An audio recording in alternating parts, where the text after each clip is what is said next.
जय गुरुदेव। प्रणाम सभी को।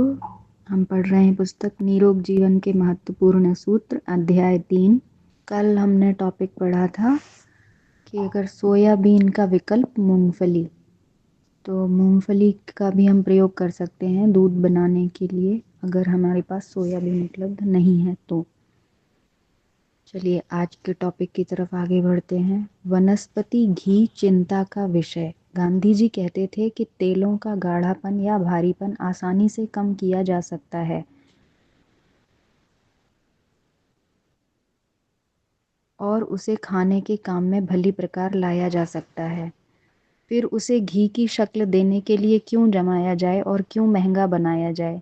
यह एक जाली काम है। जाली सिक्का बनाने पर कड़ी सजा होती है, फिर जाली घी बनाने वाले को क्यों छूट दी जाए?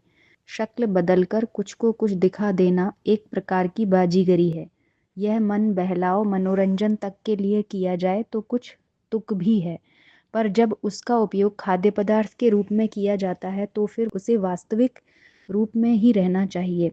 तेल में हाइड्रोजन गैस जैसे तत्व गुजारे जाते हैं, तब उसके जमने की प्रक्रिया पूरी होती है।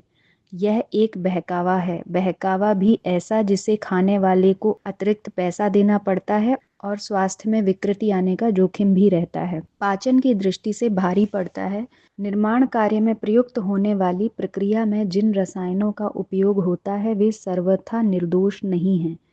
उनका एक अंश मिला रह जाता है और फिर वह धीरे धीरे अपना प्रभाव छोड़ते रहकर हानिकारक तत्वों का एक बड़ा जमाव शरीर में कर देता है। इससे सामान्य स्वास्थ्य को हानि ही पहुंचती है। अच्छा यही है कि शुद्ध तेल खाने की आदत डाली जाए। तिल का, मूंगफली का, नारियल का, सोयाबीन का तेल ऐसा ही है जिससे अप्रिय गंध नहीं आती। केवल सरसों का तेल ही ऐसा है जिसमें गंध या स्वाद की दृष्टि से तीखापन होता है। इसे घटाने के लिए उसे पकाते समय नींबू डालकर गंधरहित किया जा सकता है। तेल यदि अपने ही समीपवर्ती कोल्हू से तैयार किया गया है, उसमें चर्बी आदि वस्तुएं मिलाए जाने की आशंका नहीं रहती, अन्यथा मिलावट करने की कला में प्रवीण लोग ऐसा करने में भी नहीं चूकते जिसमें उन्हें मोटा मुनाफा मिले, भले ही खाने वाला अनजान में उसे उद्रस्त करे जिसे उपयोग करने की भावनात्मक दृष्टि से तनिक भी इच्छा नहीं है।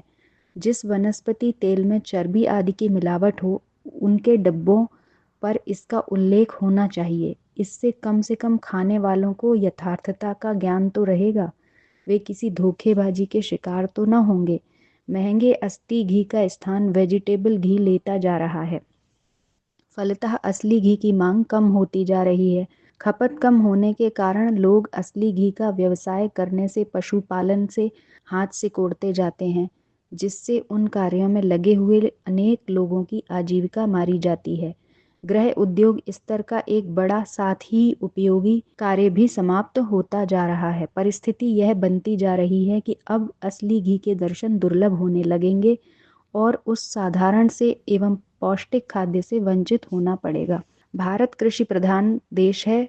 यहाँ खेती के साथ पशुपालन का भी व्यवसाय जुड़ा रहता है। दूध की बिक्री तो बड़े नगरों के इर्द गिर्द होती है। जो गांव दूर पड़ते हैं, जहाँ यातायात की परिवहन की सुविधा नहीं है, वहाँ दूध नहीं बिकता वरन घी ही बनाया जाता है जिसे इकट्ठा करके बेचा जा सके। पर अब तो नकली घी की भरमार से वह पशुपालन का धंधा भी बेतरह घटता जा रहा है। यह सब हमारे लिए चिंता का विषय है। इसका कुछ समाधान खोजा जाना चाहिए।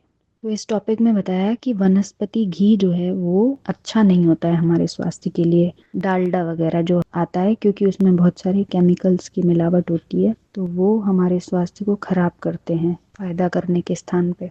तो आज के लिए इतना ही। जय गुरुदेव। प्रणाम सभी।